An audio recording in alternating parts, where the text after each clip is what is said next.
What's good, everybody? It's your boy DeeKnow, and we back with another video. You know what it is. We got some cool clips from all over the world. Let's hop right into it.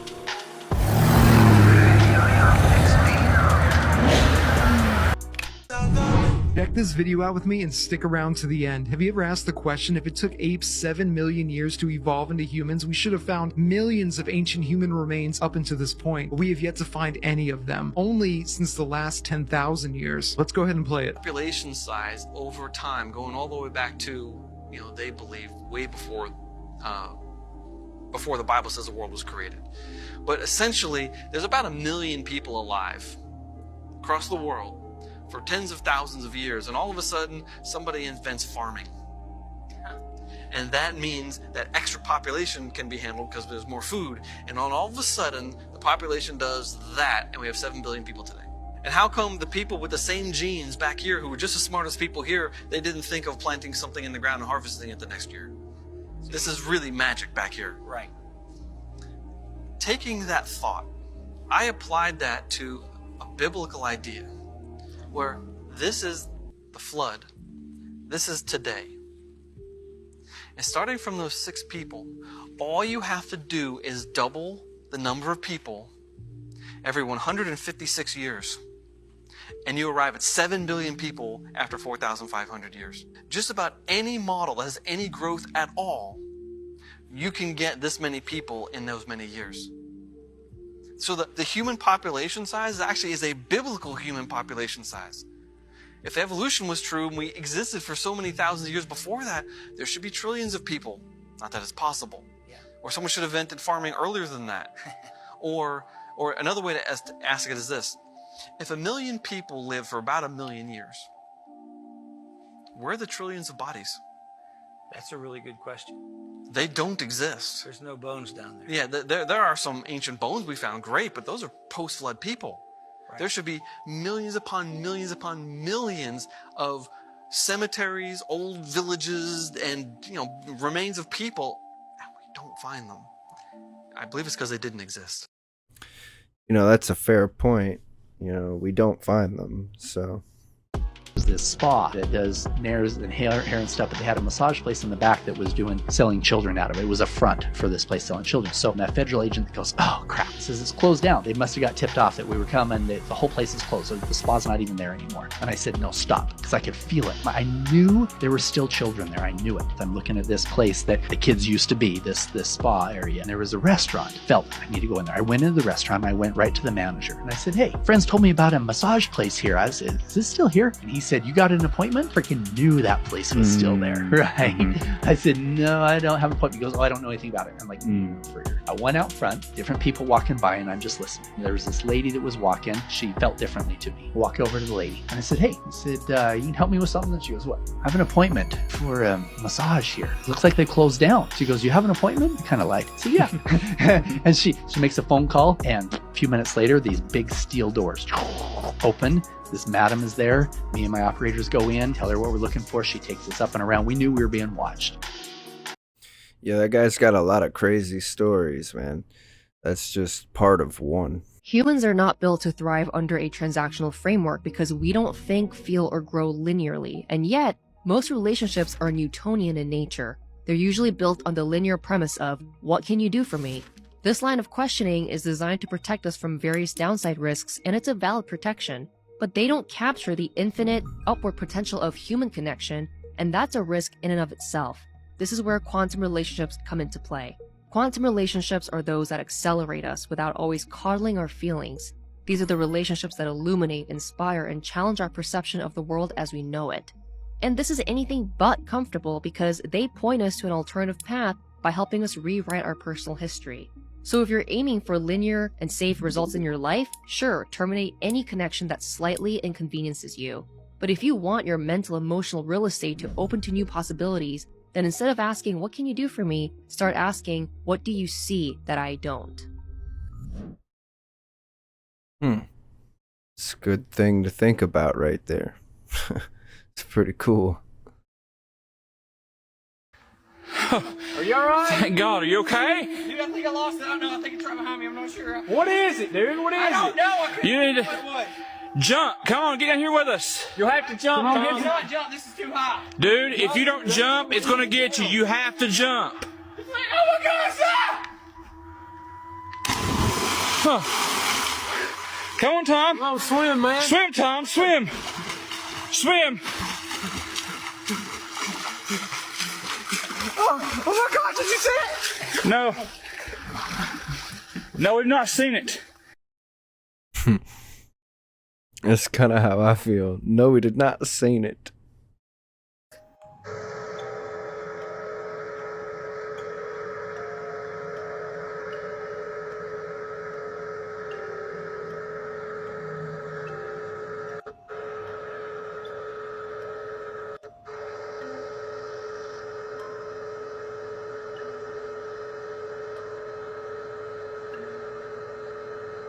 That was a woman who earlier this month escaped her kidnapper after being held captive for the last year. As seen in the video, she made her escape to a gas station in Burlington County, New Jersey, and following close behind trying to catch her was her abductor. The woman's identity has been withheld for her safety, but her kidnapper is 57-year-old James Perillo Jr. According to authorities, the woman met James at a gas station in New Mexico in February of last year during a cross-country road trip. James told her that his name was Brett Parker and asked her for a ride to Arizona, in which she agreed. According to her, for the first month they were in a consensual relationship, but it wasn't long after that he began assaulting her. He took away her phone and debit cards and isolated her from her family. He then spent the next year holding the woman captive and traveling with her throughout the country. In the weeks before she escaped, the two had visited a gas station in New Jersey that was close to a room that James had rented out in Bass River Township. And it was there that she noticed that the store had an interior deadbolt. It was at this point that she began plotting her escape. The day she escaped, James had been beating and choking her, and she somehow broke free and made a run for it back to that gas station. It was only 42 degrees out, and she was wearing only a t-shirt and shorts with no shoes. When she got inside of the store, she immediately locked the door, and it's a really good thing she did because James was right behind her. Luckily, he didn't get in though. The woman told the attendant that she had been kidnapped and held captive for the last year and that she needed help. She had deep cuts and marks on her neck. James was caught and arrested that same day, which was February 7th. He's being held at the Burlington County Jail with no bail because, according to authorities, they found evidence online that he may have had other victims in the past. He's been charged with first-degree kidnapping, second-degree strangulation, and aggravated assault, amongst many other charges. If convicted, he faces up to 47 years in prison and a fine of nearly $500,000. Come on, man. That's wild. Why would you be that way? He does need to go to prison. Just saying. There's a triple caution. Oh. Well, we got a triple caution there. Sorry, I didn't mean to get you that bad out of shape. Well, triple caution means we're gonna die. That's wild. That not only has a lot more people of lower IQ, but a lot fewer people of higher IQ. In other words, a dumbing down, a chemical dumbing down of society. So everyone's sort of mediocre. That leaves them dependent on government because they can't excel. We have these people of lower IQ who are totally dependent. Then we have this mass of people who are going to believe anything they're told because they can't really think clearly. And very few people of very high IQ who have good cognitive function who can figure this all out. And that's what they want. So, you can kind of piece it together as to why they are so insistent in spending so many hundreds of millions of dollars of propaganda money to dumb down society.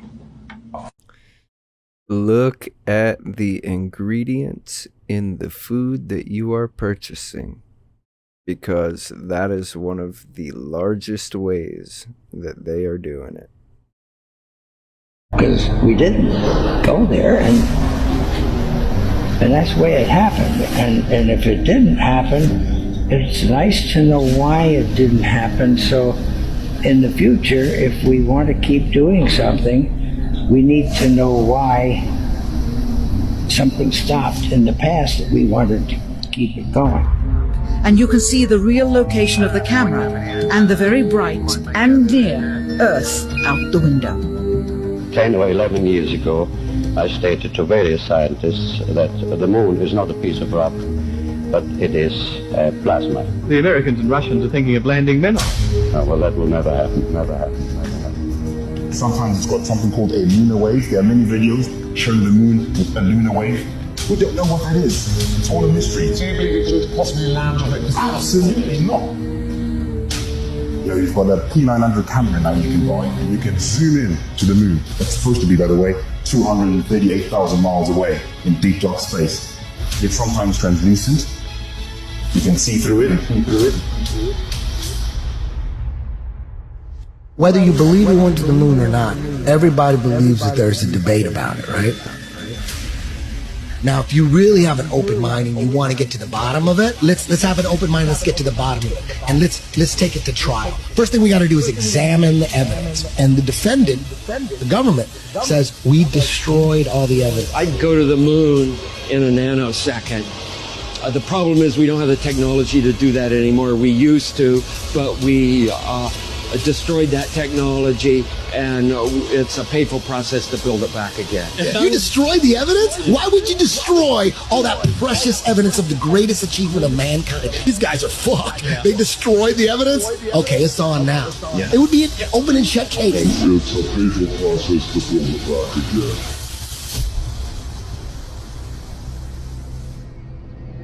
You want answers? I think I'm entitled. You want answers? I want the truth! You can't handle the truth! When you look up at the sun and moon, you see two equally sized, equidistant circles tracing similar paths at similar speeds around a flat, stationary Earth. Rise up, look at that great cosmic light and think about it. That gets up in the eastern horizon. A lot of what NASA does sure does look pretty fake. I wanted people to understand that we're in a 5th generation warfare. 5th generation is for the heart and the mind. The United States government has been engaged in psychological operations on its own citizens for over 60 years. MK Ultra and Operation Mockingbird are just two of the declassified programs designed to manipulate the minds of Americans and the world. The majority of these operations occur in plain sight, with the purpose of gaslighting and undermining those who seek the truth and pose a threat to the agenda of the global elite. Just kidding, you conspiracy theorists. The government would never lie to you. Read my lips. Thank you.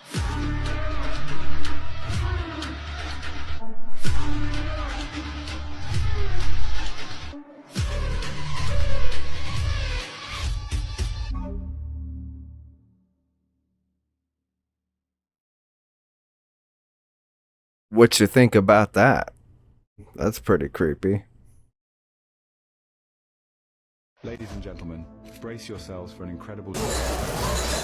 A juicy, sizzling steak, made by computer. While obtaining regular meat is a process that's been taking place for millennia, cow, butcher, beef, Redefined Meat, a meat alternative startup out of Israel, makes their product using a highly technical process. The mix of soy and pea protein, chickpeas, beetroot, nutritional yeast, and coconut fat is formed into steak-like shapes using a 3D printer. Our goal is to become the largest meat company in the world just by harnessing technology instead of animals. Meat substitutes are not new, but unlike the soy-based crumbles that mimic ground beef, Redefined Meat's product is designed to act, taste, and cut like flank steak. This is the holy grail of alternative meat. But the most important part, how does it taste? This diner was happy. The texture feels right. Even the smell smells like the real thing. Really authentic. For me, it's revolution. AI 3D printed meat. How do you guys feel about that? I mean, if anything, to me it says that we're running out of meat on the actual planet that we can consume. So we are looking for vegetable alternatives. I'm not gonna lie, they already kicked New Year's off on the BS.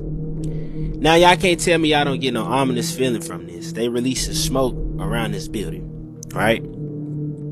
This is their countdown clock. But oh, it gets better. Then they decided to beam a ray coming out of this building into the sky, like the pyramids did. And see, it gets a whole lot more interesting. It starts spelling stuff in the sky, and now as you can see, people are reacting to it like it's a message from God.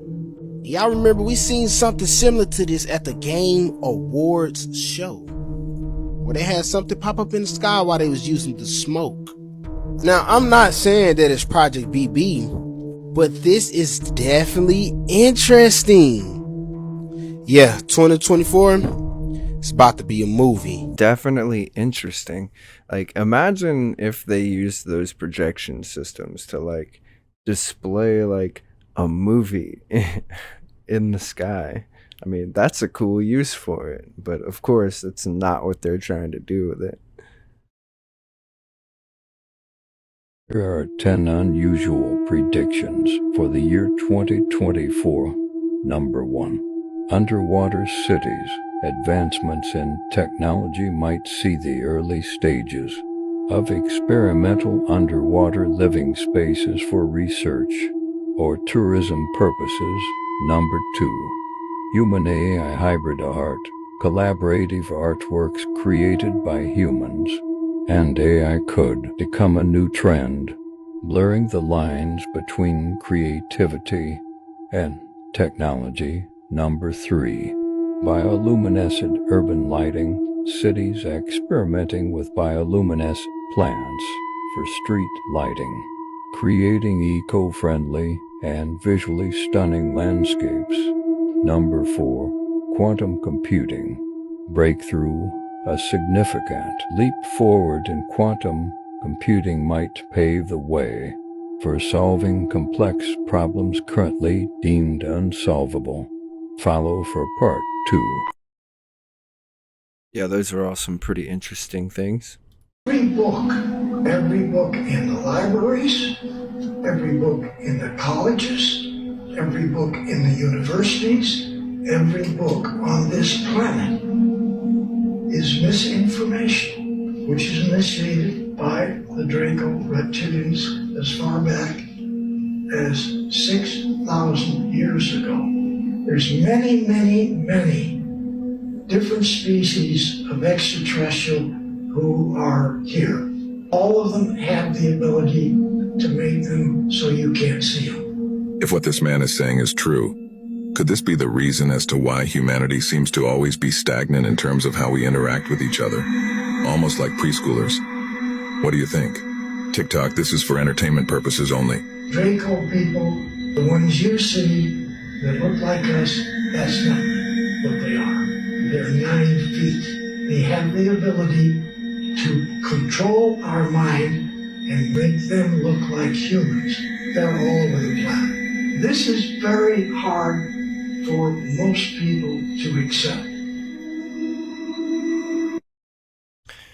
What do y'all think? Do y'all think there's tons of different kinds of aliens and like ETs and interdimensional beings and all that stuff? Do you think there's a bunch of different kinds here and that they just can like get in our brains and make us see something different?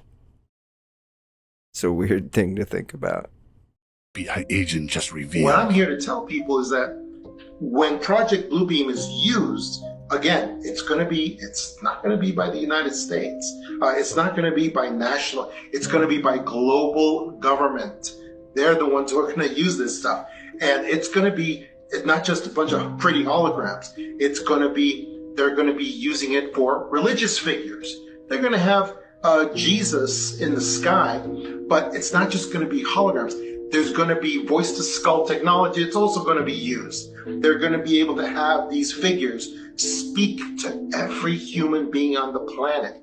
Imagine the impact of that they're going to be able to see the figure and also hear the figure talking to them. You know, it's amazing. I think that is the particular reason why Jesus said in the Bible, my sheep hear my voice and they will recognize my voice.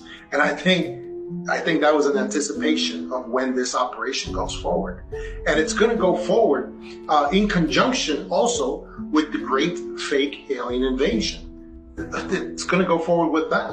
And who knows, it's going to be also a sweetener. It's going to be, instead of, we're going to have, maybe 10 or 20 UAPs that have incredible destructive capacity against our cities.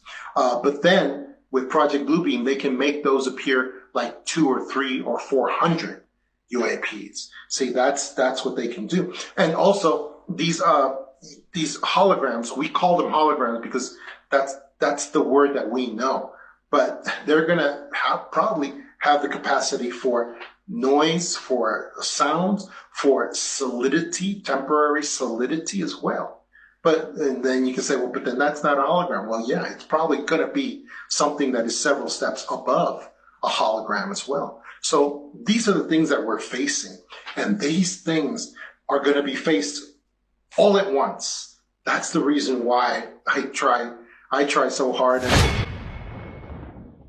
Y'all think he's capping or what? Or do y'all think he's spitting facts? The fifth time I had watched the video, I noticed something in the corner of the room, which is actually my daughter's room. So I screenshotted it and I just zoomed in on it. My heart just dropped. I could feel my face, all the blood in my face ran. I mean, it scared me. Yo, that was pretty terrifying, dude. What was that?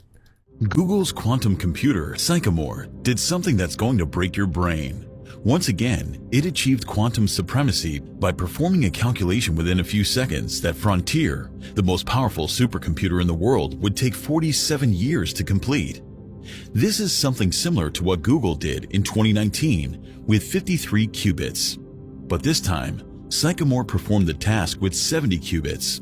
Qubits are the quantum equivalents of classical bits that can represent 1 or 0, or both at the same time, potentially allowing for certain calculations to be performed at astonishing speeds.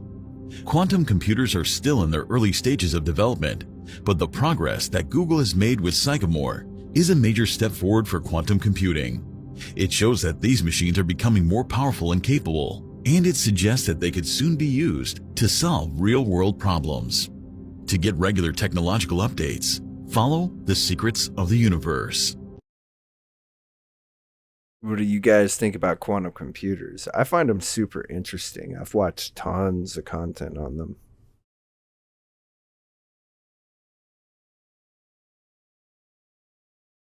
They're freezing in the sky, frozen in time. They are not moving, guys. What the heck is happening? Hundreds of reports of planes freezing mid-flight have left people baffled, as if they've been trapped in a temporal standstill. Videos depicting these eerie occurrences have gone viral, capturing passenger jets suspended in the sky, seemingly frozen in time, reminiscent of a video game Pause.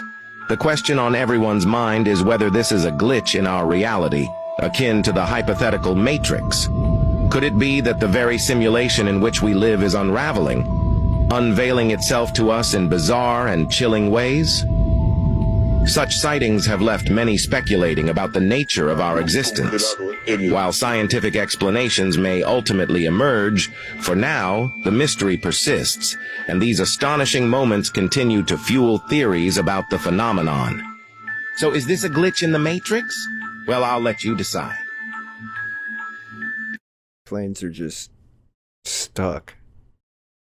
This large granite box carved by the Egyptians is on display at the Cairo Museum, which, by the way, granite is hard as harder than steel, and we typically use diamond-tipped electric buzzsaws to cut through it these days. So this box was abandoned by the Egyptians due to this mistake in the cut. Now wait, hold up. I want you to think about this for a sec. Modern explanations claim that the methods ancient Egyptians used to cut granite involved painfully slow and repetitive sawing techniques using copper tools. Don't you think they would have noticed a mistake like this way sooner if they were actually using those snail-paced techniques? A cut like this would have taken several hours, if not days of work, and there's no way they would have done it for that long without noticing this error. They were way smarter than that. Like seriously, the top Egyptologists claim this is how they cut granite back then. A rate of 4 millimeters per hour, and they're still standing by it. Clearly, the people cutting this block would have booked this mistake much earlier in the process. And they'd have no reason to continue sawing the granite for hours or even days longer as soon as they saw this inaccuracy. Unless they were using some other unknown cutting technique, one that is far quicker than our history books suggest, and possibly far more advanced than even our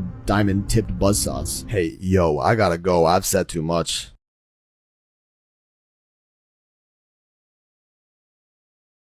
What do you think? You think they had way better technology than we have now? It just didn't look as slick as our technology? I don't know. He was exploring a tunnel system, but found out he wasn't alone.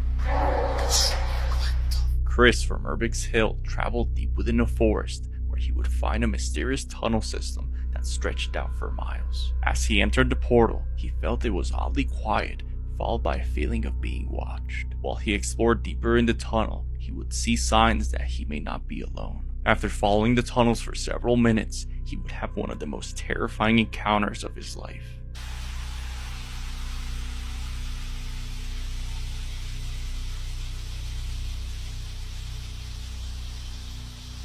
What seems like two creatures coming from the corner, curious to see who's there. Then, when they see Chris, they immediately flee. Now, making his way back out, he hears this.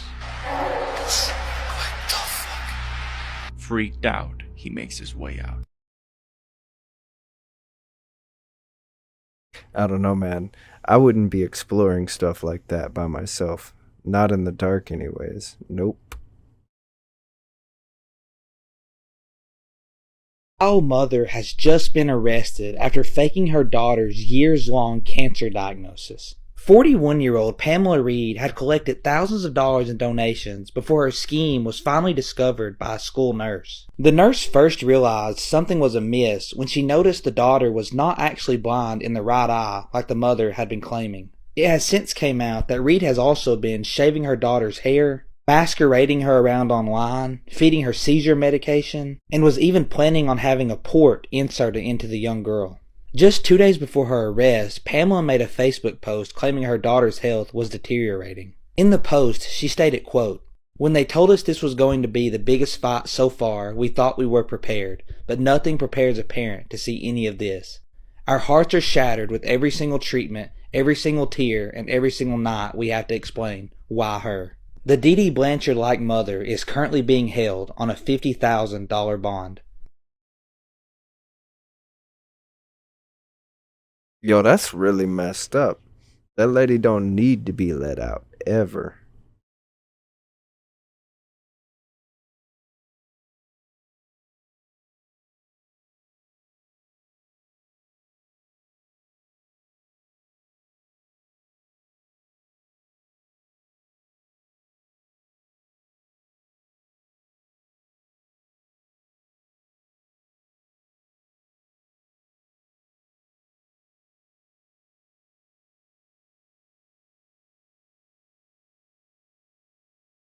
Talking to himself, or, as the man himself believes, a ghost.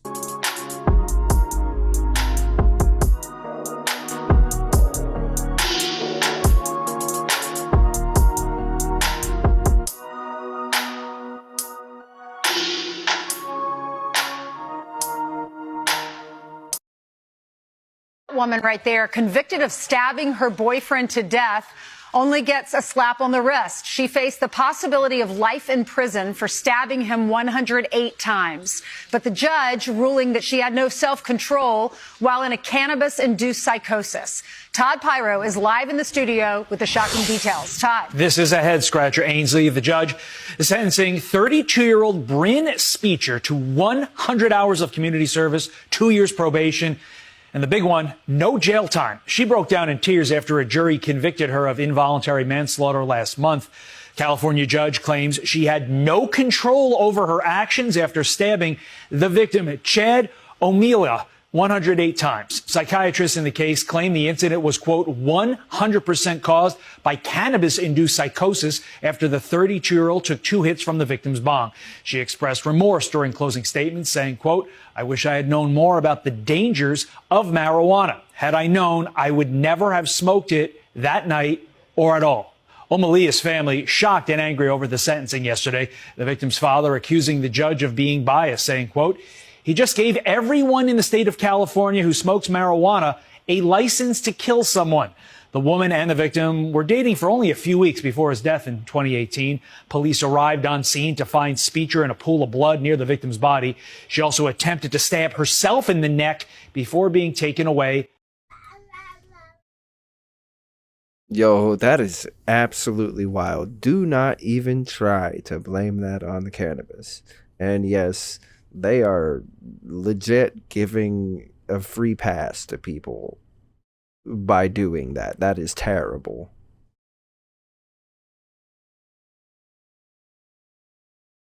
Intends that a new makeover of Jerusalem will be required. It says, it is posted that a Stargate will be established close to the city Jerusalem near the year 2024 AD. That's after damnation. That is what we're in right now. The portal for this Stargate will likely be Ezekiel's temple. The refurbished and expanded city of Jerusalem in Israel will be capital of the world in every aspect. This dimensional portal was seen by Jacob when he dreamt of a stairway to heaven with angels ascending and descending. And Stargate that they say is gonna be there in 2024, right? Because that's why this big war is happening. And this is why America is getting involved, right? Somehow, these beings, probably the Anunnaki, the portal that they had left out from was in that area. So they most likely might come back through that area. And a number of wars are mentioned in the tribulation times 2017 to 2024 AD. Will the seal opening when peace shall depart and men seek to destroy one another. This is the last tribulation war and it shall be very intense. This person is basically giving out the predictions and through the text of the Bible. I hope y'all understood what I was putting down, trying to translate it into my way of perceiving it. Wild. I don't even know what to think about that one. Y'all let me know. What do y'all think? What do you truly value in your life? Is it the physical analog, materialistic, consumptive goods? Or is it virtual? And in many cases, something as simple as the ability to connect with somebody is really important. And so one of the most disruptive, combative, violent things that a country may do to another country in the future is simply take down the internet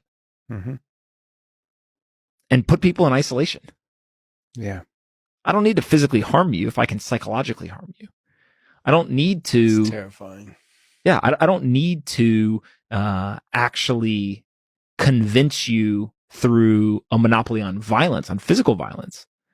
What if I can psychologically change the way you see the world through misinformation, through all sorts of nefarious activities? And I think that, you know, the United States has been struggling. Man's just spitting straight facts right there. However, it's not a matter of what if, it's a matter of how do. What you do see at Göbekli Tepe is pillars with carvings in relief on them. Three-dimensional. Three-dimensional carvings which stand out. That means that all of the stone around the carving had to be cut away. It wasn't a matter of incising the carving into the stone. You had to remove the stone around it to leave it standing proud. Much more sophisticated. And that one's amazing. It's amazing. They cut away the whole pillar to leave that creature there. And it's on the oldest pillar in Göbekli Tepe, which maybe Jamie can call up. It's pillar 43. This vulture is in exactly the position of the constellation of Sagittarius. And the disk over its wing suggests the sun against the background of the constellation. Below it, we have a scorpion, so like the constellation of Scorpio, and roughly in the right place. It seems to speak to a knowledge of astronomy at an ancient time. Again, it's controversial, but a lot of work has been done on this. But the point is, the carving of that is highly sophisticated at 11,600 years old.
Yeah, no, that would have been absolutely terrifying, to be honest with you. It's incredibly important to listen to the specific words that Grush uses. You know, Grush never said extraterrestrial or alien. He said interdimensional.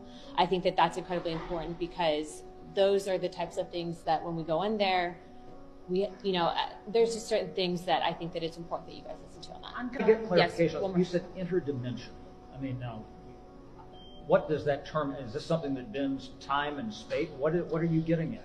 I think that Grush, when I had talked to him on whether these were specifically extraterrestrials or alien in origin, he said interdimensional. He refused to use certain terms. And I think that's incredibly important because I think that that's really the question we're all wanting to know, right? And so I'm actually going to have a sit-down conversation with him and ask him to come back and talk to us directly because it seems that we are getting more information from the source than going into a skiff and then not being able to tell you guys what we're talking Is this stuff that we just as humans might not be able to understand if it's interdimensional? I think that we can understand it. I think that it's just, it's an approach, right? I mean, like, remember, we just now for the first time in history really had Congress have whistleblowers report credible that we're telling the entire world that there is something other than human life forms. Rush said that those were interdimensional beings. He refused to use extraterrestrial and alien. I think that's important to note. But Interdimensional. He refused to use the word alien. It's called the chandelier because if you lay down on your dining room table and look up at the chandelier, it looks just like that.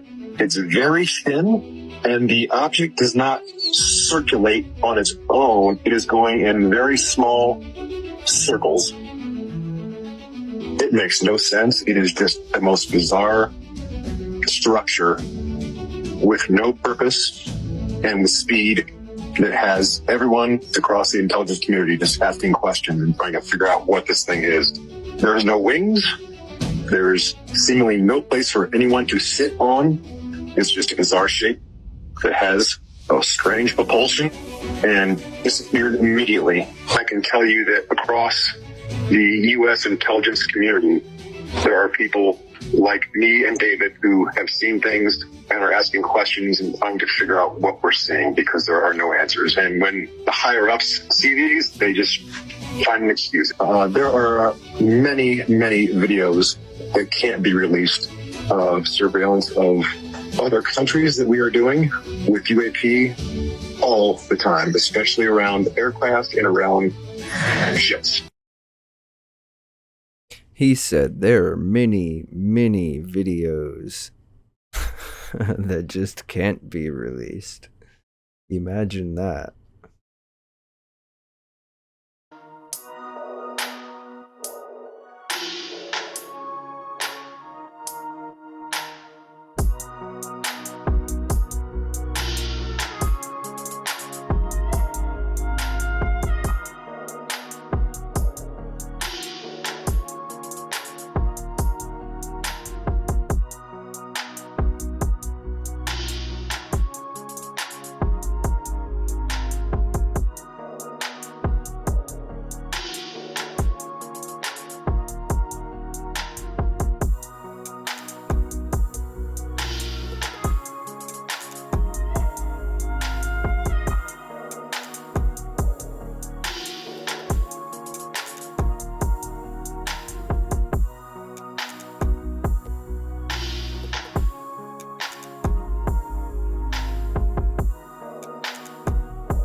Well, yeah, that's what happens when you go exploring into abandoned neighborhoods and towns that they have closed off.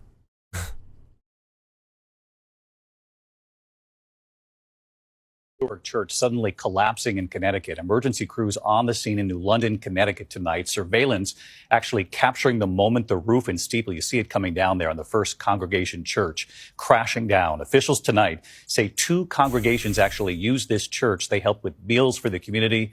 It's a miracle. Only 1 person inside who survived this. Here's Victor Akendo.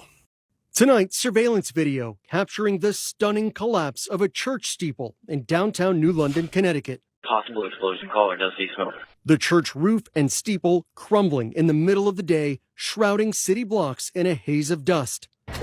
Church just went down. Lester Harris had just parked his car across the street. I heard this boom sound, and I looked to my left, and there was the church all in one piece, but then it just collapsed right down the middle. Miraculously, the only person believed to be inside the building at the time escaped without injury. She thought it was a windstorm, and so she didn't really pay it the mind until she heard them yelling, "Evacuate, evacuate." The former First Congregation Church, built in the 1850s, now reduced to rubble. Teams using drones and heat sensors to comb through the wreckage, but tonight, officials are preparing for a demolition. You can count the luck involved in this a million ways. The city was extremely fortunate in the manner of the collapse. It could have been a much bigger disaster for us.